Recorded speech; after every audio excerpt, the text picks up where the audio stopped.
சங்கீதம் 23 எடுத்துக்கொள்வோம். சங்கீதம் 23 எடுத்துக்கொள்வோம். ஒரு நல்ல அருமையான சங்கீதம், நமக்கு எப்போதும் தெரிந்த ஒரு வேத பகுதி, பலர் மனப்பாடமாகவே நாம் சொல்கிற வசனம். சொல்லலாமா? கர்த்தர் என் மேய்ப்பராயிருக்கிறார், நான் தாழ்ச்சி அடையேன். அவர் என்னை புல்லுள்ள இடங்களில் மேய்த்து அமர்ந்த தண்ணீர்கள் அண்டையில் கொண்டு போய்விடுவார். அவர் என் ஆத்துமாவை தேற்றி தம்முடைய நாமத்து நிமித்தம் என்னை நீதியின் பாதைகளில் நடத்துகிறார். நான் மரண இருளின் பள்ளத்தாக்கில் நடந்தாலும் பொல்லாப்புக்கு பயப்படேன். தேவரீர் என்னோடு கூட இருக்கிறீர். உமது கோலும் உமது தடியும் என்னை தேற்றும். என் சத்துருக்களுக்கு முன்பாக நீர் எனக்கு ஒரு பந்தி ஆயத்தப்படுத்தி என் தலையை எண்ணெயால் அபிஷேகம் பண்ணுகிறேன். என் பாத்திரம் நிரம்பி வழிகிறது. என் ஜீவனுள்ள நாளெல்லாம் நன்மையும் கிருபையும் என்னை தொடரும். நான் கர்த்தருடைய வீட்டிலே நீடித்த நாட்களாய் நிலைத்திருப்பேன். ஒரு வேளையில் சொல்லிடுவோமா? இந்த ராத்திரி வேளையில் பிரசங்கியார் லேட்டாகுது, நாமளே பிரசங்கம் பண்ணுவோம். பாருங்கள், இந்த வசனத்தை நான் ஆராதிக்கும் போது நான் மனதில் எனக்கு வந்த வசனம், என் கர்த்தர் என் மேய்ப்பராய் இருக்கிறார், நான் தாழ்ச்சி அடையேன். ரொம்ப அடிக்கடி வாசித்த வேத பகுதியாக இருந்தாலும் கூட நான் உங்களுக்கு தைரியமாக சொல்ல முடியும், ஆண்டவர் நம்முடைய மேய்ப்பராய் இருந்தால் நாம் போகிற பாதை, அவர் என்னை நடத்துகிற பாதை, என் மேய்ப்பராய் இருக்கிற என் ஆண்டவர் என்னை நடத்துகிற பாதை இருக்குல்ல, அந்த பாதை எப்படி வேணாலும் இருக்கட்டும், ஆனால் முடிவில் தேவன் நீடித்த நாட்களாய் நிலைத்திருக்கவும் அவருடைய கிருபைகளை தந்து என் ஜீவன நாளெல்லாம் நன்மையும் கிருபையும் தொடரும்படி ஆண்டவர் செய்கிறார். ஸ்தோத்திரம். இதனால் புரிஞ்சுக்கோங்க, இதுக்கு இடையில எல்லாமே என்ன செய்யலாம்? வரலாம், எல்லாம் வரலாம். அதில் சொல்லப்பட்டிருக்கிறது, ஆமென், அவர் ஆத்துமாவை தேற்றி அப்படின்னா அங்கே தேற்ற வேண்டிய ஒரு சூழ்நிலை என்ன செய்யுது இருக்குது. நல்லா நீங்கள் புரிஞ்சுக்கோங்க, சில நேரம் நம்மளை யாராவது தேற்ற வேண்டிய சூழ்நிலை நமக்கு என்ன செய்யும்? வரும். Praise the Lord. ஆமென். நீங்கள் போல்டான ஆளா? ரொம்ப தைரியமான ஆளா? இல்லையோ? தைரியமான ஆளுன்னு சொல்கிறவங்க கை வைத்துக்கும் பார்க்கலாம். நான் ரொம்ப தைரியமான ஆளுங்க அப்படின்னு கை வைத்துக்கும் பார்க்கலாம். என்னங்க பொசுக்குன்னு பிடிக்கிட்டா? ஒருத்தர் கூட தைரியமான ஆள் இல்லையா? கொஞ்சம் பேர் இருப்பே இல்லை. ஆமாம், நாம் ரொம்ப தைரியமான ஆளாக இருந்தாலும் தைரியமான ஆளுக்கும் சில நேரத்தில் என்ன தேவைப்படும்? தேற்ற வேண்டிய வேலை தேவைப்படும். ஆமாம், சிலர்லாம் ரொம்ப ஸ்ட்ராங்காக இருப்பாங்க, எந்த இடத்துலையும் உறுதியாக நிற்பாங்க. எல்லாருமே கொஞ்சம் ஒரு மாதிரி இருந்தாலும் இவங்க அந்த அளவுக்கு ஒன்றும் சோர்ந்துட மாட்டாங்க. அப்படிப்பட்ட ஆள் தான். ஆனால் அவங்களுக்கும் ஒரு நேரம் யாராவது தேற்ற வேண்டிய சூழ்நிலை வரலாம். தாவீது சொல்கிறாரு, பராக்கிரமசாலி, அவருக்கு பேர் சொல்லியிருக்கு. அவர் யாரா? பராக்கிரமசாலி. ஆனால் பராக்கிரமசாலி சொல்கிறாரு, என்னை அவர் என்ன செய்கிறார்? ஆண்டவர் தேற்றுகிறார். அப்போ தாவீதை தேற்ற வேண்டிய ஒரு இடம் அங்கே ஒன்று இருக்குது. அப்படிப்பட்ட சூழ்நிலைகளும் வாழ்வில் வரலாம். தேவ பிள்ளையே, உங்களை தேற்றக்கூடிய ஒரு சந்தர்ப்ப சூழ்நிலை வாழ்விலே வரலாம். ஆமென், ஸ்தோத்திரம். சில நேரங்களில் சில பாதைகள், கடினமான பாதைகள் உங்கள் வாழ்க்கையில் வரலாம். ஆண்டவர் நீதியின் பாதையில் நடத்துகிறார். பல்வேறு விதமான பாதைகள் வழியாக நீங்கள் போக வேண்டியது இருக்கும். நெருக்கமான பாதை வரலாம், குறுகலான பாதைகள் வரலாம். ஆமென். கஷ்டமான பாதை, கண்ணீரின் பாதைகள் உங்கள் வாழ்க்கையில் வரலாம். ஆனால் நீதியின் பாதையில் கர்த்தர் என்ன செய்வார்? நடத்துவார். கீழே படிக்கிறோம், நான் மரண இருளின் பள்ளத்தாக்கில் நடந்தாலும் அப்படின்னா ஒருவேளை நடக்கலாம். மரண இருளின் பள்ளத்தாக்கு, ஒன்று மரணம்னாலே சிலருக்கு பயம், அப்புறம் இருள்னா சிலருக்கு பயம், பள்ளத்தாக்குனா சிலருக்கு பயம். தனித்தனி 3 பயமும் ஒன்றா சேர்ந்தா எப்படி இருக்கும்? யோசித்து பாருங்களேன். சில நேரத்தில் ஒட்டுக்கா சேர்ந்துக்கிடும், அப்படி தானே? அப்படி சில நேரத்தில் இருக்கும். இதை சமாளிக்கணும்னா பரவாயில்ல பாஸ்டர், ஒன்று ஒன்றா வந்தாலும் பரவாயில்ல, மொத்தமாக சில நேரத்தில் வருதா பாஸ்டர், என்ன செய்யன்னு தெரில. மரண இருளின் பள்ளத்தாக்கு, இது எல்லாம் தாவீது வாழ்க்கையில் வந்தது. அவனுடைய நம்பிக்கை என்ன? கர்த்தர் மேய்ப்பராய் இருந்தால் என் ஆண்டவர் என்னை நடத்துகிற அந்த ஆரம்பத்தில் அவர் நடத்துகிற அந்த இடத்திலிருந்து முடிவுக்கு இடையில என்ன வேணாலும் நடக்கலாம். ஆனால் தேவன் முடிவில் ஆண்டவர் என்னை உயர்த்தி வைக்கிற தேவனாய் இருக்கிறார், அவர் நடத்துகிற தேவனாய் இருக்கிறார். அந்த நம்பிக்கையோடு தான் சங்கீதத்தை முடிக்கிறார். அல்லேலூயா. பாருங்க, அது ரொம்ப ஆச்சரியமா இருக்கும். முதல்ல ஆண்டவர் என்னை மேய்க்கணும், அவர் என்னை மேய்ப்பராக இருக்கணும். அப்படி இருந்தாருன்னா வழியை பற்றி கவலை இல்லை, என் பாதைகளில் இருப்பதை பற்றி கவலை இல்லை. என்னவாக இருந்தாலும் சரி, என் தேவனாகிய கர்த்தர் முழிக்கும் போது என்னை ஆண்டவர் தோல்வி உள்ளவனாக முடிக்கிறதில்லை. ஆண்டவர் அங்கே வெற்றியுள்ளவனாகத்தான் ஆண்டவர் முடிகிறார். பரிசுத்தவானுக்கும் சரி, பாவிகளுக்கும் சரி, எல்லா மனிதருக்கும் சரி இந்த மாதிரியான சூழ்நிலைகள் வரலாம். குறிப்பாக தேவ பிள்ளைகளுக்கும் இது வர முடியும். நெருக்கங்களும் பாடுகளும் போராட்டங்களும் வரலாம். ஆனால் தேவனாகிய ஆண்டவர் வெற்றியின் பாதையில் ஆண்டவர் நிச்சயமாக நடத்துவார். அல்லேலூயா. நம்ம வாழ்க்கையில் ஆண்டவர் சிலருக்கு தான் ஆண்டவர் சொல்லுவார், நீ போகும் பாதையிலே உனக்கு மரண இருளின் பள்ளத்தாக்கு இருக்குன்னு சொல்லுவார். பெரும்பாலானவர்கள் சொல்கிறதில்லை. என்ன சொல்லிட்டா நம்ம வரமாட்டோம். ஆண்டவர்லாம் நம்ம சிலரை பார்த்து வச்சிருக்காரு, இவன்ட்டெல்லாம் முன்ன குடிச்சோம்னா வரமாட்டான்னு ஆண்டு சொல்ல மாட்டார். அதனால தான் சொல்லாமல் கொண்டு அதில் நடத்தி வெற்றியும் ஆண்டவர் என்ன செய்கிறாரு, கொடுக்குறாரு. ஆமாவா இல்லையா? நல்லா கவனிங்க. நான் திரும்ப அதை சொல்ல விரும்புகிறேன். என் சத்துருக்களுக்கு முன்பாக, அப்போ அங்கே என்ன இருக்குது? அந்த பாதையில் யார் இருக்கா? மரண இருளின் பள்ளத்தாக்கு இருக்கு. அப்புறம் யார் இருக்கா? சத்துருக்கள் இருக்காங்க. உங்கள் பாதைகளில் சத்துருக்கள் இருப்பார்கள், அது இருக்கத்தான் செய்வார்கள். ஆனால் அவர்களுக்கு முன்பதாக ஒரு பந்திய கர்த்தர் என்ன செய்கிறார்? ஆண்டவர் ஆயத்தப்படுத்துகிறார். பந்தி வேணுமா? எங்க உங்களுக்கு பந்தி வேணுமா அப்படின்னு யார் இருப்பா? சத்துருக்கள் இருந்தால் தானே உங்கள் பந்தி அவன் பார்க்க முடியும். இதுதான் ஆண்டவர் சொல்கிறாரு, உன் சத்துருக்களுக்கு முன்பதாக நான் உனக்கு ஒரு பந்தி என்ன செய்வேன்? ஆயத்தப்படுத்துவேன். ஆமேன், ஹல்லேலூயா. நீ சாப்பிட்றத அவங்க பார்க்கட்டுன்றார் ஆண்டவர். ஆமேன், ஸ்தோத்திரம். இதெல்லாம் நடக்கும்னு ஆண்டவர் சொல்கிறாரு. அவர் உன் தலையை எண்ணெயால் என்ன செய்வாராம்? அபிஷேகம் பண்ணுகிற தேவனாக இருக்கிறாரு. இதெல்லாம் ஆண்டவர் செய்கிறார். ஆமேன், பிரைஸ் தி லார்ட். இஸ்ரவேல் ஜனங்களை ஆண்டவர் கூப்பிடுறார். நீங்கள் வாங்க, உங்களை நான் ரொம்ப கஷ்டப்பட்டுட்டீங்க, உங்களை கானான் தேசத்திற்குள்ளே நான் கொண்டு போய் நான் சேர்க்க விரும்புகிறேன்னு ஆண்டவர் சொல்கிறார். பாதையின் தொடக்கத்திலிருந்து பாதையின் முடிவை சொல்லுகிறார். பாதைகளை பற்றி அவர் சொல்வதில்லை. நான் மறுபடியும் சொல்கிறேன், தேவன் பாதைகளின் தொடக்கத்திலிருந்து பாதையின் முடிவை மட்டும் சொல்லுகிறார். பாதைகளில் நடப்பதை அவர் என்ன செய்வதில்லை, சொல்லுவதில்லை. நான் சொல்கிறேன் உங்களுக்கு, ஒருவேளை இந்த இஸ்ரவேல் ஜனங்கள்கிட்ட மோசே மூலமாக முதல்லையே ஆண்டவர் சொல்லியிருந்தாருன்னு என்ன நடந்திருக்குன்னு யோசிங்களேன். எல்லாம் வாங்க, நம்ம எல்லாம் போகிறோம், அடிமைத்தனத்திலிருந்து கர்த்தர் நம்மை விடுவித்தார், அல்லேலூயா சொல்லுங்க பார்க்கலான்னு மோசே பேசுகிறாரு. நீங்கள் அன்னைக்கு பிரசங்கம் பண்ணுறாரு, அல்லேலூயா ஆமென், கர்த்தர் நமக்கு இறங்கி வந்தார், நம்மை விடுவித்தார்னு அவர் பயங்கரமாக முழக்கம் விடுறாரு. முழக்கம் கானானுக்கு போகிறோம், பாலும் தேனோடு கானான் தேசத்தை முப்பிதாக்களுக்கு ஆண்டவர் வாக்கு பண்ண தேசம் கர்த்தர் கொடுக்க போறாரு. ஆனா என்னன்னா, போற வழியில என்ன இருக்கும்? எடுத்த உடனே செங்கடல் வரும், நம்ம எல்லாரும் அங்கே போய் நிற்போம். அது ரொம்ப கஷ்டம். பார்வன் பின்னாடி வருவான், துரத்துவான், பிரச்சனை வரும். அப்புறம் தண்ணி கிடைக்காம எல்லாம் தாகத்தோடு கதறுவீங்க, முறுமுறுப்பீங்க. அப்புறம் தான் ஆண்டவருக்கு இறக்கப்பட்டு உங்களுக்கு ஒரு கட்டை எடுத்து போட்டு மாறாவந்தி நிறைய மதுரமாக்குவார், கண்மலையை தருவார். ஃபுல் டீட்டெயில்ஸை எல்லாம் சொல்லி அப்படின்றது தான் என்ன ஆயிருக்குன்னு நினைக்கிறீங்க? மனசை தொட்டு சொல்ல என்ன நடந்திருக்கும்? நீயும் வேணாம், உன் காணானும் வேணாம், போ அப்படின்னு மோசையா அன்னைக்கே குழிமொழி இருப்பாங்க. உன்னை நம்பியெல்லாம் வர முடியுமாயா? இப்பவே புறப்படும் போதே நீ பயங்காட்டி புறப்பட வைக்கிற, நீ உன் பாதையெல்லாம் பார்த்தா எங்களுக்கு பிடிக்கிற மாதிரி தெரியல அப்படின்னா தொடக்கத்தில் பாருங்க. அதனால தான் நான் அடிக்கடி சொல்லுவேன், ஆண்டவர் நம்மளை நயங்காட்டி என்ன செய்யறாரா?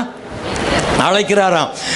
அன்பின் கயிர்களாலே கட்டி நம்மை இழுக்கிறாராம். சும்மாலாம் நம்ம வரமாட்டோம். நம்மலாம் ரொம்ப யோசனை பண்ற ஆளு. அப்படி உடனே கீழ்ப்படுகிற அளவுக்கு ரொம்ப உத்தம புத்திரர்கள்லாம் நம்ம கிடையாது. நாம ரொம்ப கழுவுற மீன்லையும் நழுவுற மீன். நம்ம இஸ்ரவேல் ஜனங்களை மாதிரி வணங்கா கழுத்துள்ள ஜனங்கள் நிறைய பேர் நமக்கு ஆண்டவர் வச்சிருக்கார் பைபிளில். ஆக அப்படிப்பட்ட ஆட்களை ஆண்டவர் எப்படி கொண்டு வராருன்னா, ஆரம்பத்தில் பாதையின் முடிவு மட்டும்தான் சொல்றாரு. உனக்கு கானான் தேசத்தை தரேன், பாலும் தேனும் ஓடுகிற கானான் தேசத்தை தர்றேன். தேவன் என்ன நினைக்கிறார்? ஐயோ, என் பிள்ளைகளுக்கு நான் பாதைகளின் கஷ்டங்களை சொன்னால் வரமாட்டார்களோ என்று எண்ணி, இதை பார்த்து ஒருவேளை நான் சொன்னால் அதை கண்டு பயந்து என் ஜனங்களை நான் கொடுக்கும் பெரிய ஆசீர்வாதமாகிய கானானை விட்டு விடுவார்களோ, இழந்து விடுவார்களோ, இந்த சந்ததிக்கு நான் வாக்கு பண்ணின அந்த சொந்த தேசத்தை அந்த ஜனங்கள் விட்டு விடுவார்களோன்னு பயப்படுற. அதனால அந்த ஜனங்களுக்கு நான் பாதைகளில் உள்ள கஷ்டங்களை சொல்லவில்லை, பாதையின் முடிவில் இருக்கக்கூடியதான அந்த செழிப்பையும் ஆசீர்வாதத்தை ஜனங்களுக்கு சொல்றேன்னு ஆண்டவர் ஜனங்களை அப்படிப்பட்ட நிலைமையில கர்த்தர் கொண்டு சேர்த்தார்.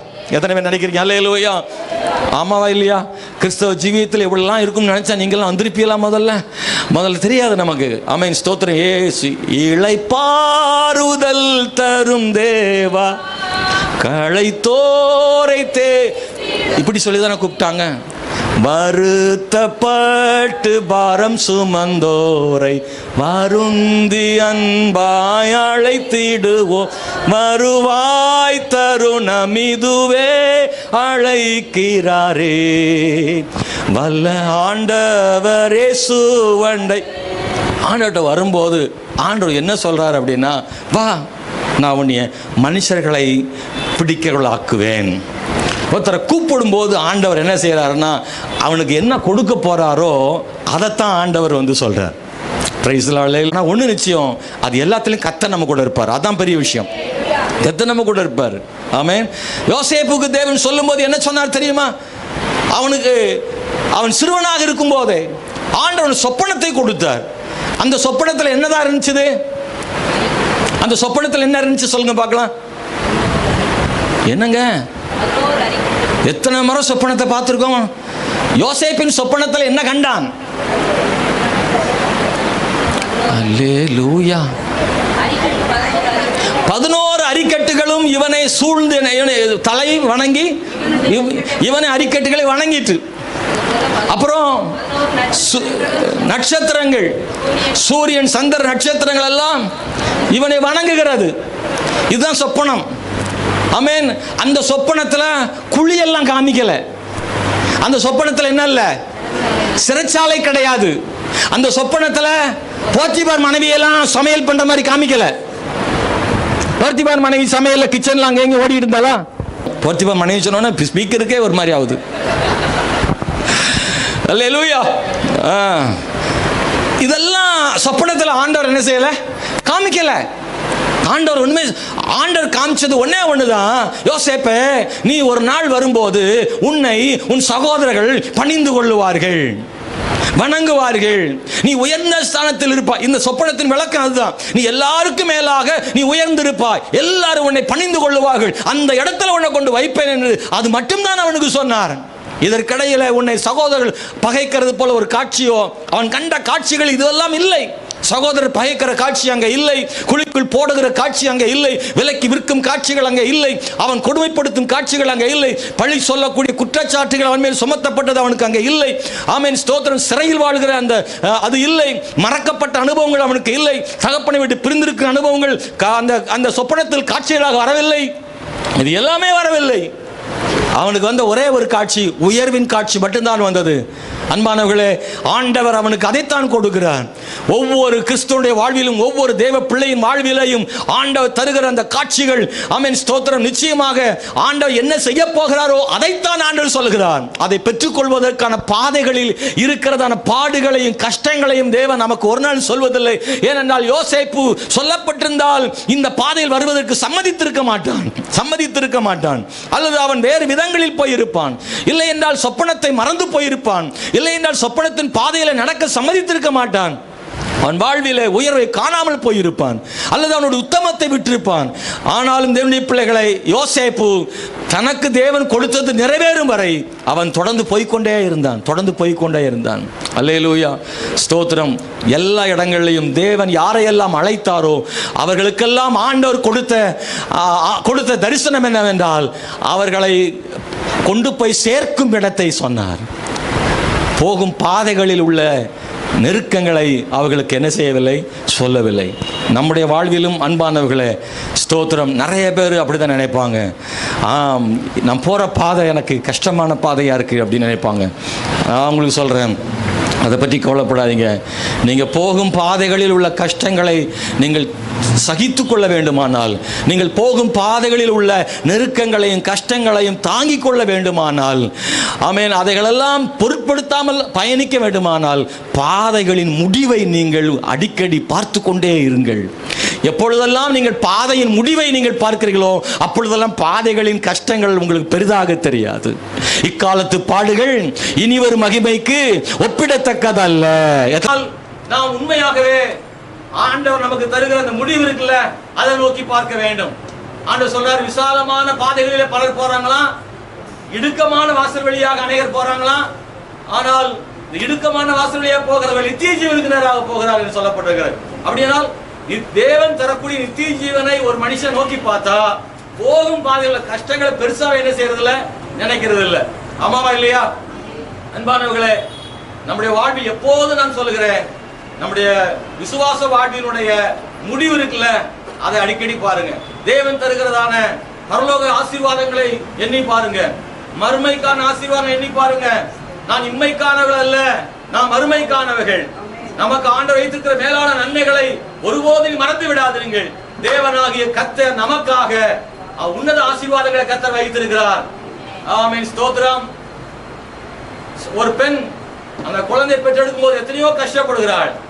போகும் பாதை கஷ்டம் தெரியும் தானே, அப்படிதானா? எல்லாருக்கும் தெரியும் குழந்தை பிறகுனா எப்படி இருக்கும் அப்படின்னு அம்மா சொல்லியிருப்பாங்க, பாட்டி சொல்லியிருப்பாங்க, நிறைய பார்த்துருப்பாங்க. ஆனாலும் நார்மலோ ஆப்ரேஷனோ எதுவாக இருந்தாலும் அந்த கஷ்டங்களை பார்த்துட்டு திருமணமாகி போகிற அந்த பிள்ளைகள் எனக்கு வேண்டவே வேண்டாம்னு நினைக்கிறாங்களா? குழந்தையே வேண்டான்னு சொல்றாங்களா? இல்ல. இன்னொன்று சொல்ல போனா, முதல் குழந்தை பெற்றெடுத்த உடனே ஒரு பெண்ணுக்கு கஷ்டம், வலி, வேதனை, எவ்வளவோ கஷ்டம், ரொம்ப நாளா கஷ்டப்படுறாங்க. அதுக்கப்புறம் ரெண்டாவது குழந்தை, ஐயோ ஒன்னே போதும், அந்த வலி வேண்டாம் நினைக்கிறான், ரெண்டாவது குழந்தையும் பெற்றெடுக்க தானே செய்யறாங்க. அப்படியானால் அவர்கள் பட்ட கஷ்டங்கள், பாடுகள், வேதனைகள் எல்லாம் ஒரு பக்கம் இருந்தாலும் அந்த குழந்தையின் முகத்தை பார்க்கும் போது அந்த கஷ்டம் எல்லாம் பெரிதாக தெரியவே இல்லை. ஆமாவா இல்லையா? அதான் சொல்றேன், அந்த குழந்தை பெற்றெடுக்கும் பாதை இருக்குல்ல, குழந்தை பெற்றெடுக்கும் பாதைகளை மட்டும் பார்த்தால் குழந்தை வேண்டாம் என்று தோணும். குழந்தையின் முகத்தை பார்த்தால் இந்த பாதைகள் பரவாயில்லை என்று தோணும். எத்தனை பேர் சொல்ல புரியுது? அல்லேலூயா. பரவாயில்லை. எதுவரை பரவாயில்லை? அந்த குழந்தையை அவன் பார்க்கும் வரை. இந்த குழந்தை, இந்த ஒரு தாய் தன்னுடைய பிரசவ கஷ்டங்களை எல்லாம், குழந்தை பெறும் அந்த பாதைகள் இருக்குல்ல, அந்த கஷ்டங்களை எல்லாம் எப்படி மேற்கொள்கிறாளோ அதுபோலதான் விசுவாசத்திலும் கூட நாம் கஷ்டங்களை மேற்கொண்டு நாம் வெற்றிகளை பெற வேண்டும். இது அதுக்கும் ஒன்றாகத்தான் இருக்கிறது. அன்பானவர்களே, ரெண்டு விதங்களை சொல்லலாம். ஒண்ணு, அந்த குழந்தை, இந்த மைக் எங்க வச்சுட்டு பாருங்க,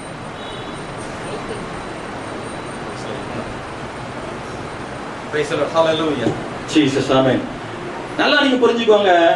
ஒரு தாய் அந்த பிரசவத்தில் அவள் படுகிற அந்த கஷ்டங்கள் இருக்குல்ல, போதும் அந்த வேதனைகள் இருக்குல்ல, அது எப்படி அவ சகித்துக்கிறான்னா, ஒண்ணு குழந்தை பிறந்த உடனே அது வரைக்கும் இந்த கஷ்டமெல்லாம் அவளுக்கு என்ன செஞ்சிருது, போயிருது. Praise the Lord. என்னன்னே தெரியலையே. Praise the Lord. ஸ்தோத்திரம். Hallelujah, hallelujah. Praise the Lord. ஸ்தோத்திரம். அந்த குழந்தையை பார்த்த உடனே அழுக, கண்ணீர் எல்லாம் தாய்க்கு போயிடுது, வேதனை எல்லாம் போயிடுது. ஆமென், ஸ்தோத்திரம். ரெண்டாவது, அந்த தாய் எப்படி தன்னை தேய்ச்சிக் கொள்கிறாள் அப்படின்னா, ஆமென், ஸ்தோத்திரம், குழந்தை பிறக்கிற வரைக்கும் காத்திருக்க வேண்டியது இல்லை.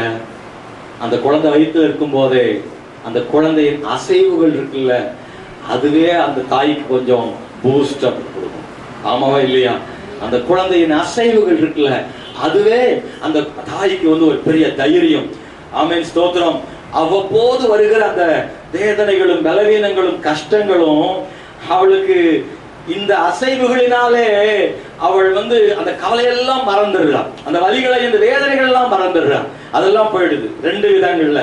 ஒண்ணு, கஷ்டத்தின் நடுவிலேயும் அவளுக்கு கஷ்டத்தை மறக்க செய்கிற ஒரு நன்மை இருக்கு. எத்தனை புரியுது? பிரசவ கஷ்டத்திலும் அந்த கஷ்டத்தை மறப்பதற்கான ஒரு நன்மை அவளுக்கு இருக்கு. அந்த குழந்தையின் அசைவு இருக்குல்ல, அது. ரெண்டு, குழந்தை பெற்ற போது அவளுக்கு ஏற்படுகிற சந்தோஷம் இருக்குல்ல, இந்த ரெண்டும் அவளுடைய பிரசவத்தினுடைய வேதனைகளை முற்றிலுமாக மறக்க செய்கிறது. ஏன் இந்த கஷ்டம் என்று என்ன தோன்றவில்லை? விசுவாசத்திலும் அப்படிதான். நம்முடைய வாழ்வில விசுவாச பாதையின் முடிவில தேவன் தருகிற அந்த உன்னத அனுபவம் இருக்குல்ல, அதை பார்க்கும்போது நமக்கு ஒரு பெரிய சந்தோஷம் நமக்கு வரும். அது வரைக்கும் காத்திருக்கணுமா? இல்ல. இம்மையிலும் தேவன் நமக்கு தருகிற ஆறுதல், தேடுதல், சந்தோஷம், தேவனுடைய வார்த்தை, வாக்குத்தத்தம், இதெல்லாம் கூட நம்மளை என்ன செஞ்சிருது? நம்மளை தைரியப்படுத்துது. பாதைகளினுடைய கஷ்டங்களை பாராதிருங்கள், பாதைகளுடைய முடிவை பாருங்கள். இம்மைக்கான கஷ்டங்களை மறந்து மகிமை நோக்கி ஓடிக்கொண்டே இருப்போம். கண்களை மூடி ஒரே ஒரு நிமிஷம் கை வைத்து சொல்லுங்க, ஆண்டவரே, கர்த்தாவே, இந்த நாளில் எங்களை ஒப்பு கொடுக்கிறோம்ப்பா. ஆண்டவரே ஸ்தோத்திரம். இந்த இம்மைக்கான இந்த பூமியில் இருக்கிற எல்லா வேதனைகளையும் பாடுகளையும் கஷ்டங்களையும் ஆண்டவரே மாற்றுகிற தேவனப்பா.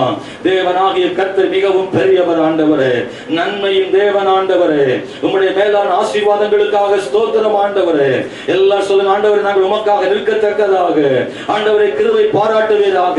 இந்த பூமியில் வருகிற எல்லா சோதனைகளையும் பாடுகளையும் வேதனைகளையும் ஆண்டவரே நாங்கள் கவனிக்காதபடிக்கு நீர் எங்களுக்காக வைத்திருக்கிறதான மகிமையை நாங்கள் காணத்தக்கதாக எங்களுக்கு கிருபை செய்வீராக ஆண்டவரே. இக்காலத்து பாடுகள் இனி வரும் மகிமைக்கு ஒப்பிடத்தக்கது அல்ல ஆண்டவரே. நாங்கள் இப்போது இருக்கிற வேதனைகளை அல்ல, கர்த்தர்களுக்காக வைத்திருக்கிற மேன்மைகளையே நோக்கி பார்க்க தேவன் கிருபை செய்வீராக. ஹல்லேலூயா. இரக்கம் செய்யுங்க. ஒருவேளை இன்னைக்கு சோர்ந்து வந்திருந்தா சோர்வுகளை மாற்றி தைரியப்படுத்துங்க. விசுவாசத்திற்கான அந்த நீதியின் கிரீடத்தை நோக்கி பார்க்க உதவி செய்யுங்க. இயேசுவின் நாமத்தில் ஜெபிக்கிறோம் நல்ல பிதாவே, ஆமென்.